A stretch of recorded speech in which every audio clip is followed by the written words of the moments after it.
করলি তুই? পাগল নাকি? অন্ধ? চোখে দেখিস না আমি যাচ্ছি এদিক দিয়ে? আমার জামাটাই নষ্ট করে দিল। আজকে আমার ইন্টারভিউর প্রথম দিন ছিল, আমার মনে হয় তুই এটা জেনে শুনেই করেছিস।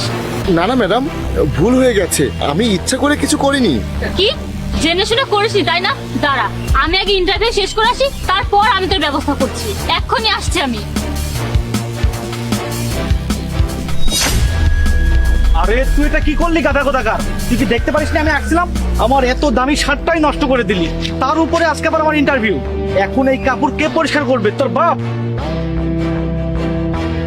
না না স্যার, ভুল হয়ে গিয়েছে, আমি খেয়াল করিনি। আমি তো আমার এই বাসনটা পরিষ্কার করছিলাম আর আপনার গায়ে পানি পড়ে গেল।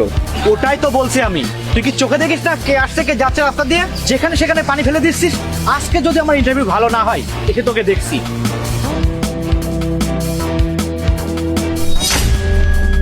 মাফ করে দিন ভাই, আমি আমার বাসন পরিষ্কার করছিলাম, আপনি আসছিলেন এটা আমি খেয়াল করিনি।